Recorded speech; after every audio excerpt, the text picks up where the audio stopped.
दोस्तों नमस्कार, मैं हूं पवन शर्मा और हमारे साथ देख रहे हैं नेशनल आवाज। आप इस पोस्टर को देखिए, ग्रामीण स्वच्छताग्राही कर्मचारी संघ उत्तर प्रदेश स्वच्छ भारत मिशन के अंतर्गत ये कर्मचारी भर्ती किए गए थे। इन कर्मचारियों को हर ग्राम पंचायत के स्तर पर एक व्यक्ति को रखा गया था।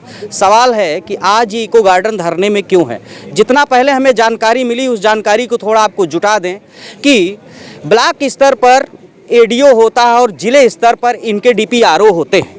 इनके पास ये जिम्मेदारी होती है कि ग्रामीण में स्वच्छता से संबंधित जागरूकता को पैदा करना, लोगों के बीच में जाना है।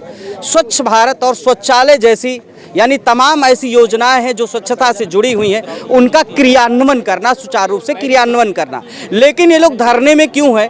एक बात और पता चली है कि डीपीआरओ के आदेश पर इनसे भी काम लिया गया और साथ ही सफाई कर्मियों के द्वारा काम लिया गया। और ये भी पता चला हुआ है कि जो इनके द्वारा काम किया गया उसके पैसे में कहीं न कहीं लोचा करने की बात हुई, जिसको लेकर के लोग धरने पर आ गए। इनका भुगतान रोका गया है।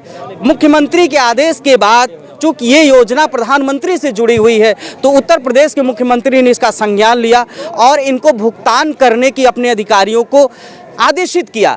अभी ये लोग धरने पे क्यों, बाकी बात तो यही लोग बताएंगे। और इस संगठन के अध्यक्ष महोदय हैं, इनसे हम बातचीत कर लेते हैं कि अब क्या दिक्कत आ रही है। चूँकि स्वच्छ भारत मिशन के तहत एक बहुत बड़ी योजना है जो भारत को एकीकृत करने का भी काम कर रही है, लोगों को जागरूक करने का काम कर रही है, लोगों के अंदर बीमारी मुक्त बनाने का काम कर रही है। उसके ये लोग सिपाही हैं जो ग्राउंड लेवल पर काम करते, हर ग्राम पंचायत स्तर पर काम करते। आखिर अब क्या दिक्कत आ रही है? अध्यक्ष जी नमस्कार।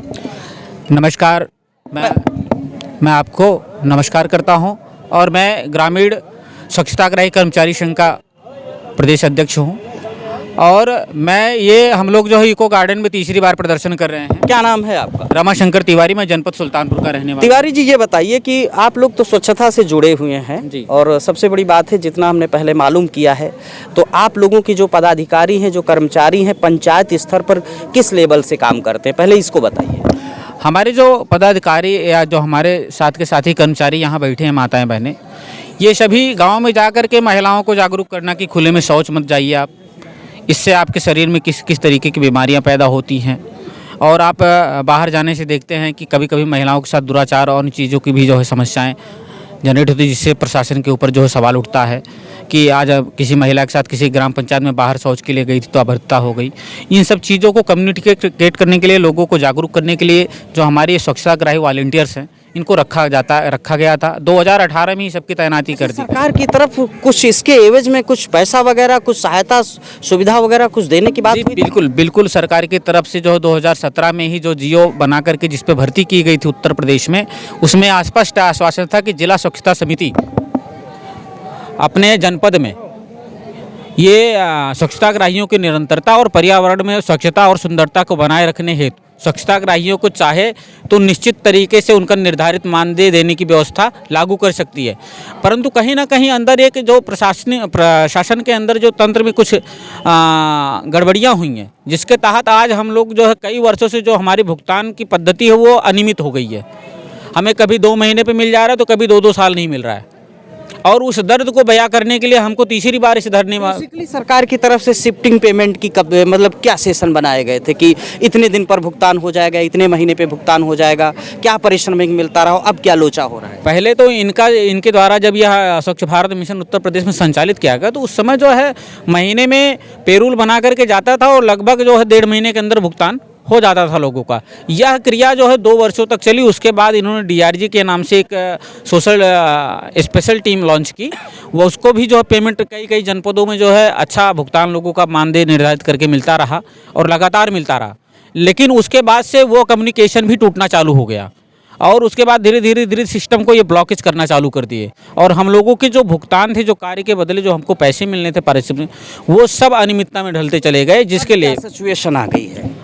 सर अब सिचुएशन ये है कि सिचुएशन क्या 2022 में हमने जब प्रोटेस्ट किया, उसके बाद सरकार ने जो है PRD-finance-up.in के नाम से एक पोर्टल जारी किया और उसने प्रदेश में ये कम्युनिकेट किया कि अभी कितने % लोग स्वच्छताग्राही कर्मचारी प्रदेश में सक्रियता के साथ हमारा कार्य कर रहे हैं डाटा कलेक्शन के लिए।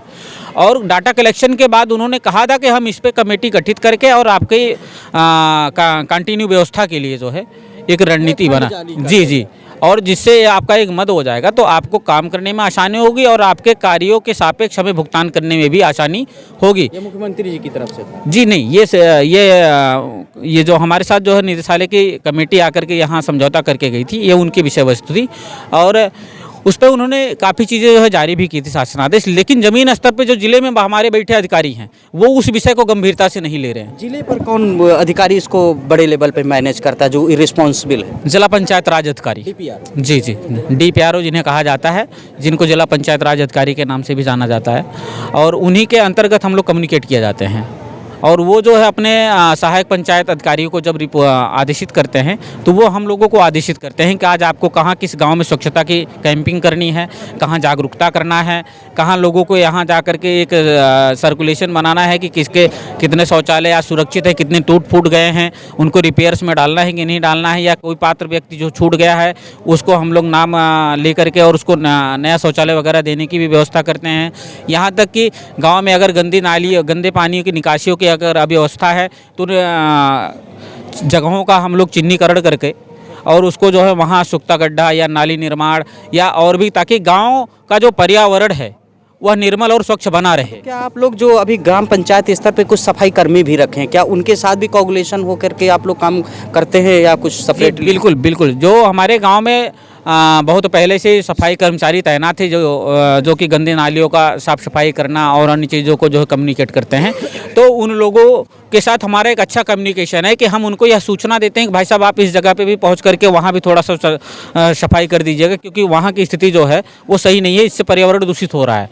तो उनको जो कम्युनिकेट करने का काम है वो भी हमारे स्वच्छताग्राही वॉलंटियर्स करते हैं। अच्छा, अब क्या है, आप सरकार से आप क्या कहना चाह रहे हैं? हम सरकार से सिर्फ यह कहना चाह रहे हैं कि माननीय मुख्यमंत्री जी ने 2 बार हमारे धरने को संज्ञान में लेकर के विभाग से संबंधित सचिवों को निर्देशित किया, परंतु हमें और हमारे कर्मचारी भाइयों को प्रदेश में समझ में नहीं आ रहा। हमारे मुख्यमंत्री जी खुलेआम खुले मंच से हम लोगों को न्यूनतम वेतन देने की गारंटी कह चुके हैं 1 अक्टूबर स्वच्छता दिवस के दिन 2023 सीतापुर के नैमिषारण्य के स्थान पर, लेकिन 3 महीना गुजर जाने के बाद भी हमारे जो विभागीय सचिव हैं वो इस पर अभी तक नई जियो या नई गाइडलाइंस न्यूनतम वेतन को लेकर के क्यों नहीं जारी कर रहे हैं। मुझे यह नहीं समझ में आ रहा है क्या मुख्यमंत्री जी ने हमारे जो हम लोगों को कहा क्या वह झूठा है, और अगर झूठा है तो हम लोगों को जहां तक यह जानकारी है कि एक प्रदेश का जिम्मेदार व्यक्ति जिसके ऊपर पूरे प्रदेश की जनता आंख बंद करके भरोसा करती है, सारे कर्मचारी संघ जो है उसके ऊपर आंख बंद करके उनकी बातों पर भरोसा करते हैं, चाहे पक्ष हो चाहे विपक्ष हो, चाहे कर्मचारी हो चाहे ना हो। क्या हमारे मुखिया ने हम लोगों को भविष्य को देख करके क्या झूठा आश्वासन दिया था? अगर वह आश्वासन झूठा था तो ठीक है, हम लोग मान लेते हैं कि हम लोग गलत थे और हमने गलत मुखिया का चयन किया है, या हम जिस पे विश्वास कर रहे हैं उचित नहीं है, बदलना चाहिए जी। और अगर ऐसा नहीं है तो हमारे लोगों के भविष्य के लिए जो मुख्यमंत्री जी ने आशीर्वाद स्वरूप नैमिषारण्य में कहा था वह हम लोगों को क्यों नहीं दिया जा रहा, या उनके जो संबंधित विभाग के सचिव हैं उनका अनुपालन क्यों नहीं कर रहे हैं, और कार्रवाई भी करनी चाहिए। और हम उनसे मिलने की बार बार रिक्वेस्ट किए हैं मुख्यमंत्री जी से भी और माननीय सचिव साहब से भी, लेकिन सचिव साहब ने 3 बार हम जो है लोक भवन के अंदर गए, उनसे मिलने के प्रयास में 3-3 दिन रुके रहे, लेकिन अंदर से कोई रिस्पांस नहीं मिली कि हम आपके साथ मुलाकात करेंगे, बस बात यहीं रुकी हुई जी।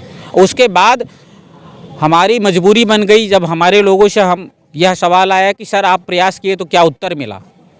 हमने कहा सर हम प्रयास किए, उत्तर कुछ मिल ही नहीं पा रहा, नथिंग।